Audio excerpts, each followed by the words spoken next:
literally 2 of my friends read the lyrics and then messaged me being like, who hurt you? And I'm like, you know. I'm kidding. Am I?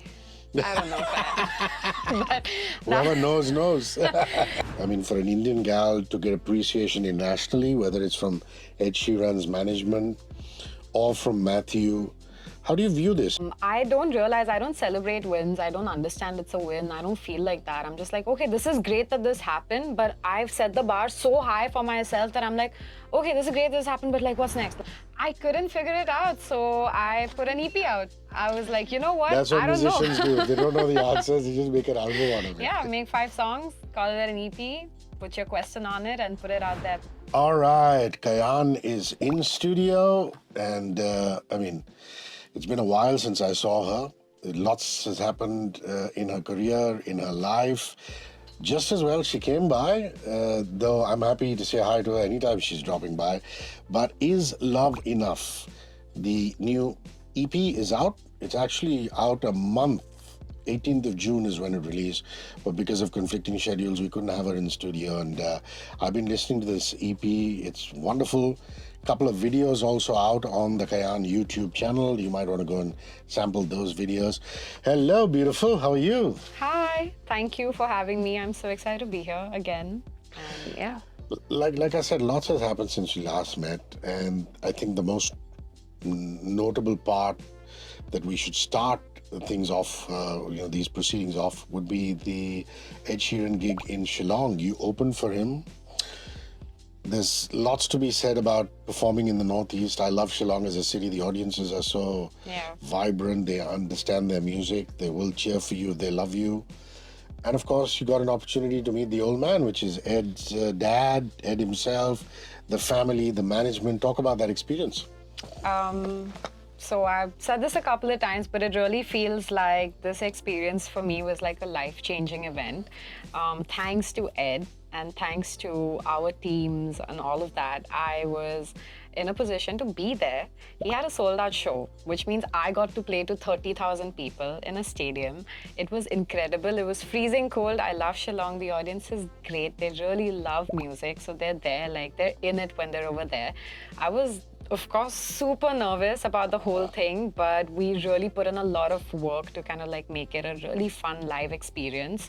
I was like sick the day off. Like I worry and I get so nervous that I will make myself sick, but once I'm on stage, like it just doesn't matter. There's some tablet called Vocal Zone, which is a savior, because I was so nervous that I literally had like such a sore throat, but one Vocal Zone on stage and the adrenaline is so insane that you can't feel any of that. It was one of the most beautiful experiences. Meeting Ed was amazing. Meeting his father, his team, his people.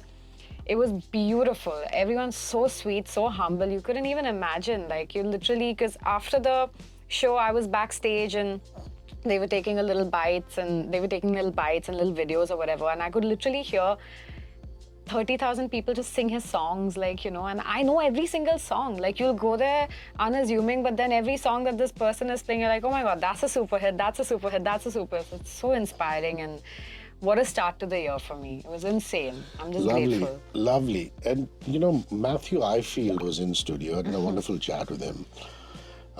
It turns out he's quite the performer, ladies and gentlemen, because unfortunately, I couldn't go to Antisocial to get his gig. He did tell me. I don't know why he didn't say Kayan was opening for him.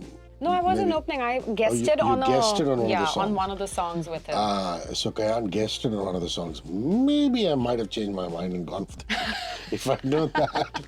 No, I'm just joking. He's a sweet guy, wonderful musician. Yeah. And I was really surprised, saying, what brings you to India? And he goes, I have these stats that show that lots of people love listening to me. Turns out, Kayan tells me he's quite explosive on stage because he came across as this shy, really a guy who would like to avoid the public glare, more in his studio feels kind like of thing. It. So talk about that performance. I mean, it was the same even when I interacted with Matthew. He's super chill, low-key, kind of shy person.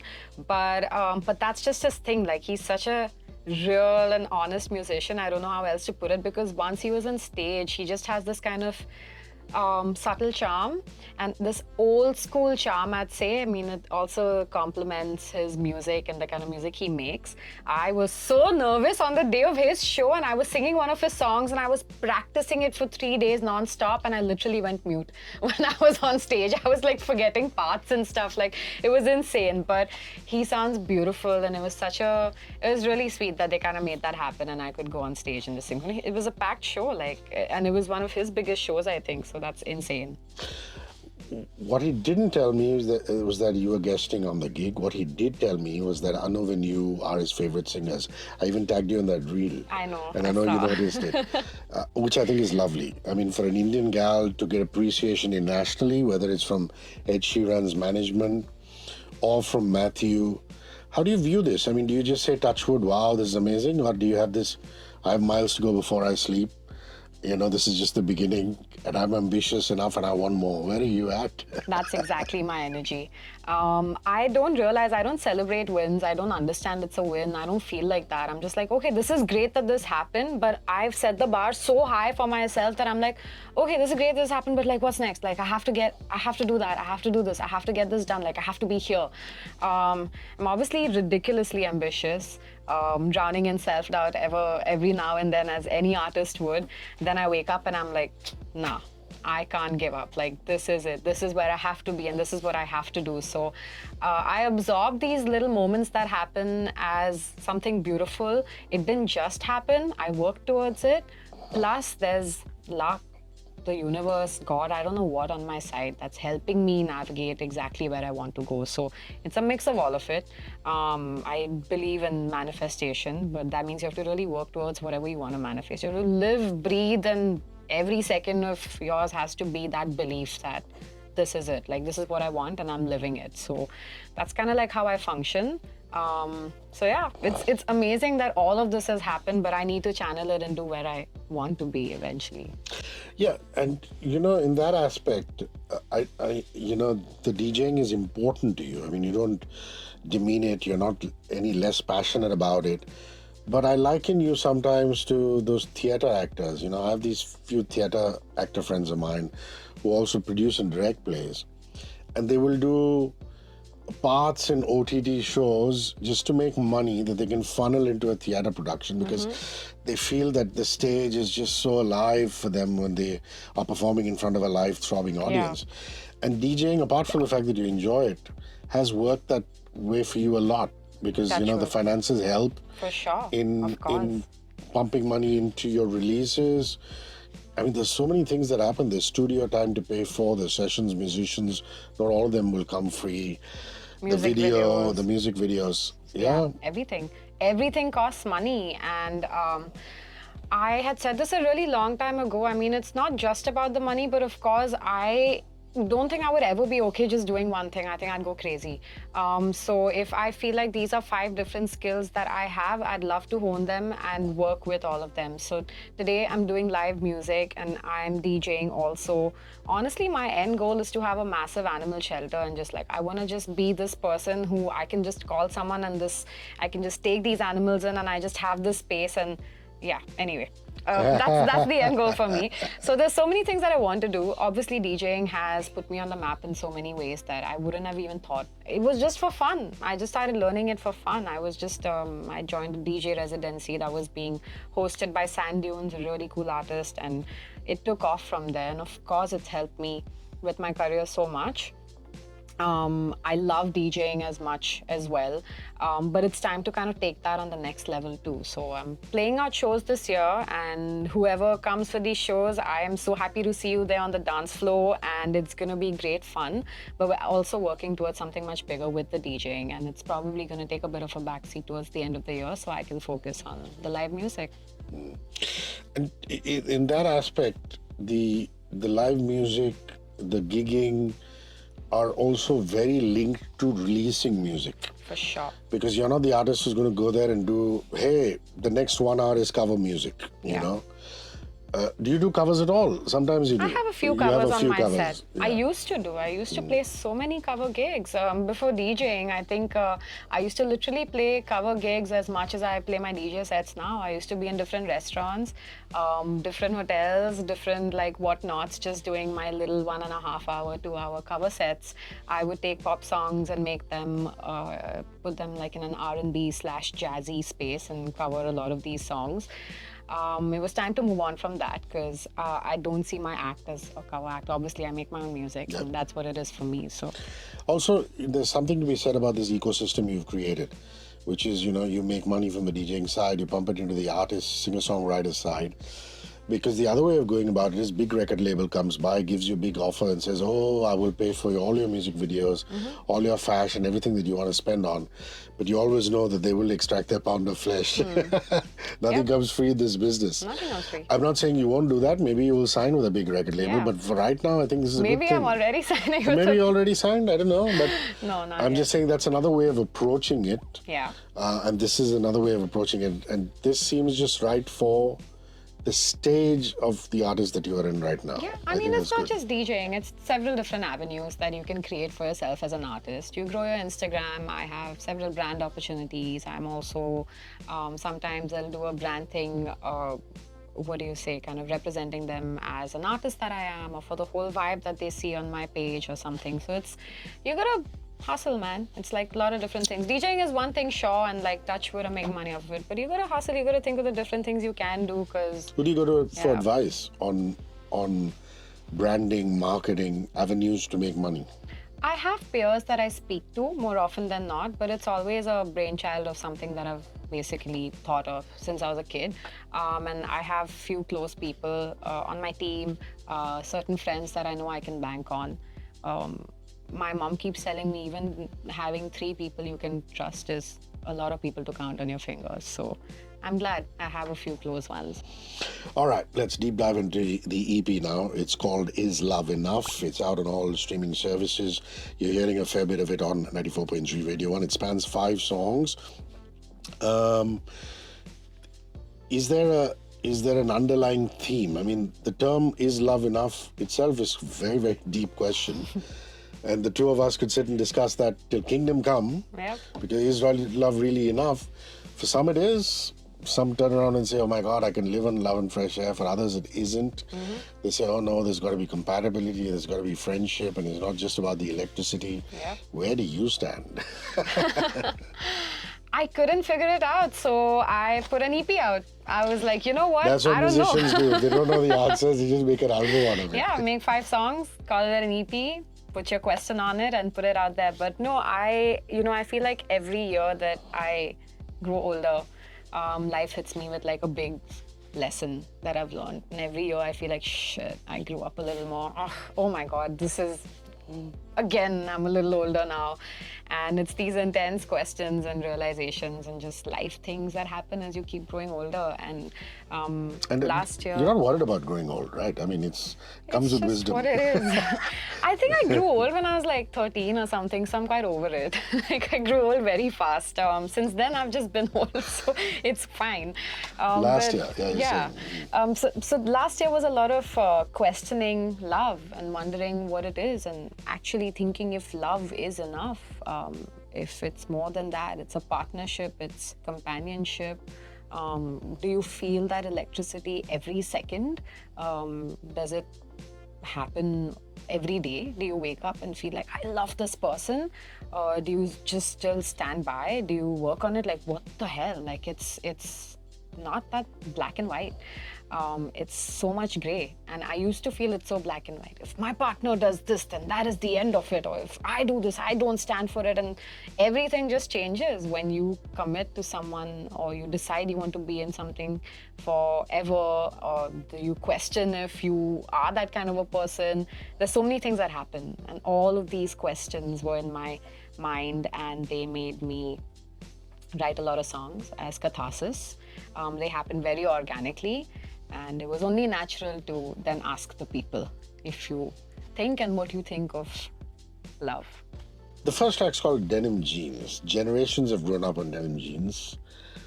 Some normal, some faded, some torn. How do you like your denim jeans? I like my denim jeans ripped. Ripped low waist. Is Ripped that low you? waist, that's what's up. Yeah, I mean, denim jeans feels like the. It's also comfort in a lot of ways. Yeah, exactly. You know, I remember there's an artist who sang a song called Purani Jeans. I shall not get into his nationality. Okay. But you know, it was Yeah. at the time, it was just comfort. Yeah. You know, Your your old blue pair of jeans, your old jeans, your denim jeans, a space of comfort. And the song is actually about a very sneaky kind of new love and how sometimes we just find so much comfort in that. So it's kind of like a play on that as well as it not actually existing. So, yeah. I mean, you write most of your songs solo. But this Yeah. one is a collaboration, and Yeah. it's a collaboration with Natika. Yeah. So pray tell us who Natika is. So I was in London last year in 2024 for a songwriting camp, and I met some of the most amazing people. I mean, it was just this trip that we planned, and then we got in touch with someone. There's a really great guy called Matt who put us in touch with a lot of people, and we set up studio sessions for every day so I could go and make music with just some new people and get a fresh sound and a fresh take on it. It was the first time that I was working with a songwriter. So Natty and Joe, who produced the song, I was with them in the studio together. We made 3 songs together in 2 days. It was super organic, super beautiful, and it was really, really fun to see how I could come up with something, but this person could help it shine more. That's literally what it is. It's giving another space and giving another person space and hearing them out to see how they are perceiving what you're saying, what you want to say on the song. So it was very beautiful. It was really fun. The 3 of us worked on the song together. There were several discussions of whether we should make it a longer song, we should produce it. We went through trials and finally settled on how the song is right now, and that's exactly where it should be. Lovely. And now, what is undoubtedly my favorite track off the EP, it's called Good Kind of Love. It's an absolute banger. And I have this to say that, you know, when I was going through the metadata, which is like the credits of who did what in the song, turns out it was produced by Val, who is formerly of Fiji Blue. And suddenly I just went clicking and went on a ride through Fiji Blues music. And I said, God, if this track is so good, I have to listen to what the producer has done before this. Yeah, he's And great.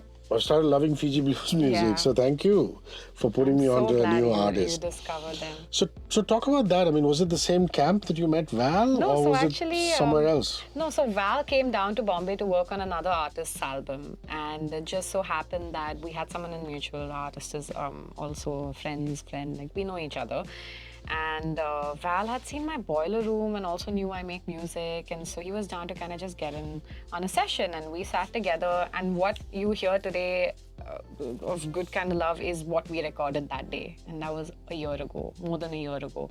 We sat together, it just happened, the song just happened, and we knew from that day how much we loved the song. That's it. It's just a song I really, really love. Val is a great guy. I'm a huge Val fan. He's now putting out his own music, which is the super cool summer house vibe. Great, just a great guy overall. So I'm so happy that you've discovered Fiji Blue. Go check out Val's stuff. He does his solo stuff. It's really, really cool. And yeah. The production is very lush. And if you put on headphones and you listen to it, you'll realize the richness of the sound of it. And obviously, he took a lot of care into doing what he did. Yeah. Also, there's some Indian rhythm in there. I mean, it's not that you're Indian girl, so you've got to have Indian rhythm. I mean, it's never been that way. Yeah. Which is what has defined you as an artist. You've not taken the traditional route.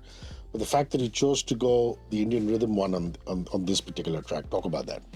So Val chose to do that, and it was beautiful. So we're like, cool. It was literally that simple. He had a tabla beat on. That's literally a tabla groove, but it's also an Afro groove, and the way the song just kind of played out, which is this beachy, oceany vibe. It was just that simple. He decided that, and I was like, okay, cool. Hell yes, that sounds great. And talk about the song itself. I mean, it obviously is a song about love and devotion to the one you love or the chosen one. But it's also at some level talking about the fear of losing that person. Is that it? Am I reading it right? Yeah, for sure. It's the yearning. It's like someone did a little piece on the on the EP, and she wrote it as a quiet desperation, and I was like, that's so true. Wow. That's what it is. It's like this yearning that you never want to say out loud, because in today's day and age it's so uncool. And like, but no, it's just that I just want that good kind of love, and you're so scared. You're like, you just want to hold on to it so tight and suffocate that person. But it's actually about letting go when you really love someone. We kind of show that through the music video, so yeah. Hold Me Down. This is written, performed by you, produced by Lil Help. I'm very intrigued. Who would call himself or herself Lil Help? Mubarak Jai Mehta would call himself Lil Help. Why pray? He gets by with a little help from his friends, or he I provides get by little, with a little help. or he provides little help to He friends. provides a little help. He's actually a big help. Our WhatsApp group is called Give Me a Little Help. I've made a lot of music with Mubarak. He is just a great producer. New kid in town, not so new anymore. It's been probably over a year or so, but he's originally from Dehradun. Moved to Bombay. I met him through a friend of ours who they make a lot of music together. So yeah, Mubs and I have sat and we just made a lot of music. And Hold Me Down happened to be one of those songs that we wanted to kind of experiment with. And as a DJ, I also have introduced myself to a lot more music. And Amapiano was one of those styles that I was playing a lot on my DJ sets, and it felt only organic to kind of give it a shot in our style. So that's how Hold Me Down was born. Hold Me Down also has an interesting music video. It's basically Kayan as a modern day princess in a grand palace with her Sakhis. Exactly, yes. My Sakhis and I are just doing a little, Amapiano dance. Yeah, it was really fun doing the music video. Yeah, but because, I mean, it has nothing to do with this song, literally. I mean, other than, but you decided to make it a period piece. That's what I mean. The idea of the EP was to build a little magical world. So in one video, I'm like an Apsara, and in another video, it's a mermaid. I'm just living out my childhood fantasies of I wanted to be these things when I was a baby, so now I can, and so I will. The song is about just Hold Me Down is like you're letting this other person feel like they have this hold on you, but you're actually just like you're girl bossing your way through it. So the song was about feeling hot and loving yourself, honestly, and that's why just feeling like this Indian princess in like some palace, and the outfits were my grandmom's saris, my mom's saris. I took them. I got the help of this girl, and we just like took it to a tailor and got all of that stuff made and wore like my jewelry that my party had given me when I was a kid when I was dancing Bharatnatyam. So it was kind of fun to just bring a little bit of that to this. That is amazing. Yeah. That's all about recycling. Beautiful. Yeah. And that little girl, the small little Kayan, if at age 7 and 8 she'd been told how difficult it is to be a mermaid, perhaps she wouldn't have fallen in love with mermaids.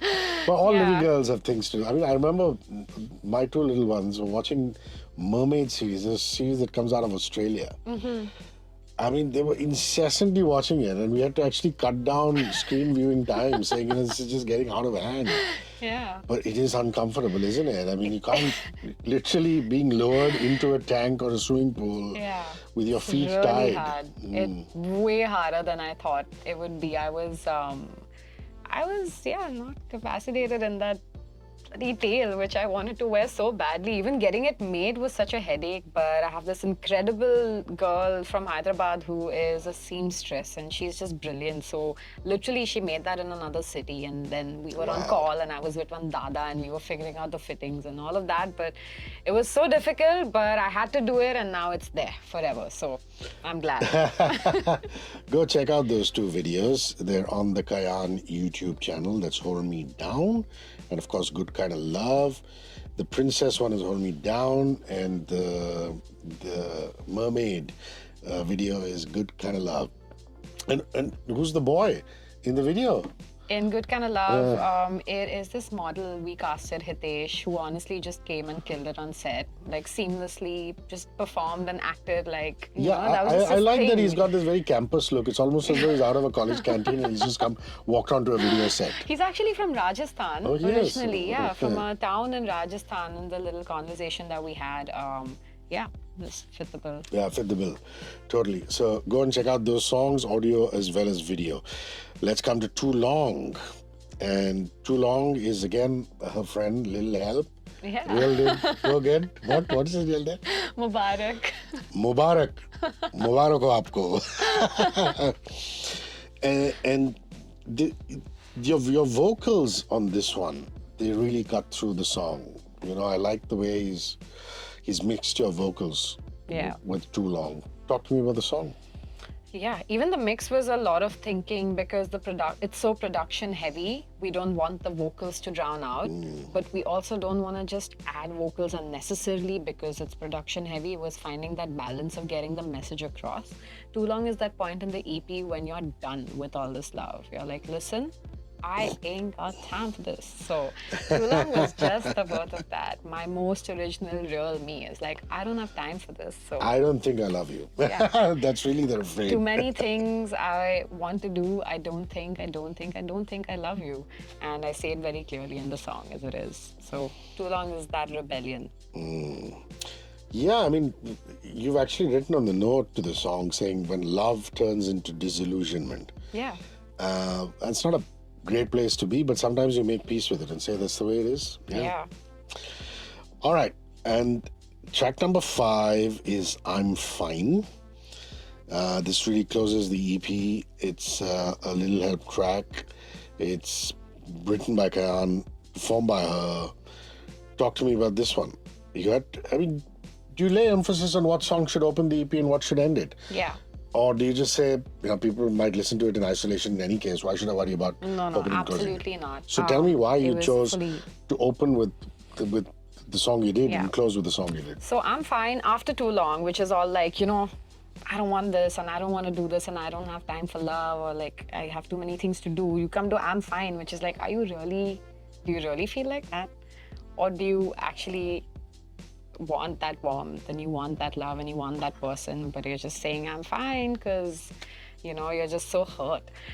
So the EP starts with Denim Jeans because it feels like the beginning of a love where everything's sneaky and fun and you don't mind it, and then you go through these several emotions and whatnot of relationships and how they make you feel, and it ends with, it could have been a happy ending, it could have been good kind of love at the end of it and like hope, but what's the fun in that? So it ends with I'm Fine, which is more like the hurt and the pain of something that's not working out, or someone who's not giving you the respect and the time that you deserve. Literally 2 of my friends read the lyrics and then messaged me being like, who hurt you? And I'm like, I'm kidding. Am I? I don't know if but Whoever knows. Yeah, no, it couldn't be that important. No, but that's where I'm Fine comes from. It's from that pain and hurt and just accepting because you don't have another option. So it was kind of leaving it on this sad girl vibe because I embraced it. Nice. 5 tracks, again, it's a difficult decision to make on tracks to leave out. I'm sure when you have a 5-track EP, you must have had about 12 songs. Yeah. Or at least 7 songs. Yeah, for sure. So talk about the ones that you left are a hard decision to make, or do you reconcile and move on very quickly? So I feel like what happened with this EP was, it's a very different sound from a lot of things that I've done in this Afro and Amapiano space. What happened was I'd made a lot of different songs that were supposed to be on this EP, but sonically, it's very hard for me to tie myself down to a genre. So I'm very against that because I make so much different kind of music. I play so much different kind of music. But it was only making sense to have this sonic world, which was the decision we made, and then it made it easier for us to let go of the other songs. And that's why I'm now letting this live as a little body of work that I sonically wanted to experiment with these sounds. And so it's just encompassed in like this EP.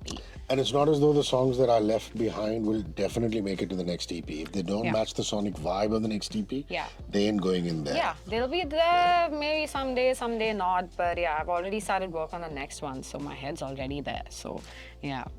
That's nice. Yeah. So no more videos. 2 out of 5 is good for this. I wanted to do one more, but I feel like I'm too impatient, and now I'm already working on this next EP. And we will be putting out visualizers for the rest of the songs, but not a full-fledged music video, I think, because I think 2 was good for this. I did it with my kind of like solid songs from the. I wanted to do a music video for I'm Fine, actually. And you directed both the videos, isn't it? I mean, co-directed. Co-directed, yeah, I suppose. They were concepts that I had, and I built These were on your with the usual rest of the suspects, team. people you do your videos with? This year, I have worked with this team for the first time, and it was great working with Natasha, Kirat, Devansh, Tinker Productions, a bunch of people that I worked with this year. So I did Heart Rate and these two videos with them. Yeah, let's see where we go next. Awesome. So, what's happening on the acting front? Do you get time to read scripts, do a role? Nothing. No, I don't between the DJing really and the- feel it that much. No, maybe something crazy will come my way and I'll be like, sure, let's do it. But it's not something that I think I can even process right now. I'm so into like marking the next era and the next EP and the next music videos we have to do and this DJ set IP that I'm working on. I'm so consumed by all of this that I don't know if I would be able to figure that out. I don't think I You did remember say a that line. you've grown your hair for the mermaid look down to your waist. One of the things that you're looking forward to is giving it a bit of a chop. Yeah, a bit of a chop, and if you have any suggestions to what color I could color it, I don't know what it is, but it has to be different, and I can't wait. And that could be your next look for the next EP. Yeah, that's what's up. That's the story, Morning Glory. A travel destination that you went to since I last saw you. Where have you traveled to, apart from Shillong? I went to Hong Kong right after. It was Busy city, insane. busy city, Hong yeah. Kong was amazing. I had a great show over there. I also went to Australia, which was incredible. Where Matthew is from, actually. I went to Sydney. I played a show over there. Had the best time. Everyone I met in Sydney was like, we came here 3 years ago and never left. Like, I've taken on a job over here and I'm studying here, and it was just such great energy. I can't wait to go back. I hope to Oz spend is a lot of beautiful. time there. Australia Yeah. is wonderful. Beautiful, yeah. Yeah, and the thing about Australia is that you can make the life you choose to have. You can go into the great outback because it's such a massive country and live quiet. Huge. Or you can be in the cities and just Have enjoy quite a- people. Yeah, it was beautiful. So it's- beautiful. Too many kangaroos, though. I didn't see even one What because did I you was say? only in Sydney and I didn't have a lot of time in the outdoors. I didn't get to go to Melbourne and that show got cancelled, blah, blah, blah. So I will be going back. I saw a lot of strange kangaroo souvenirs though in the shops, and that was like enough for me.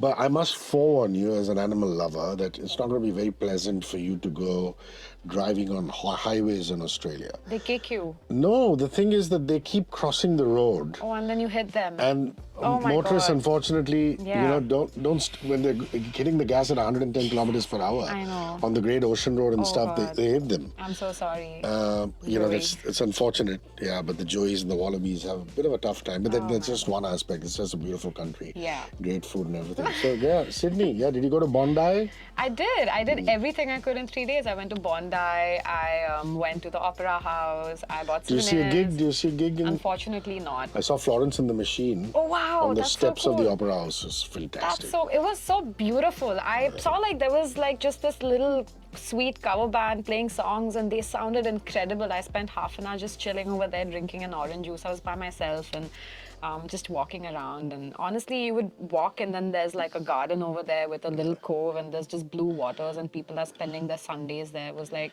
what? Beautiful, yeah. Beautiful time. Kayan is bitten by the Oz bug. There you have it.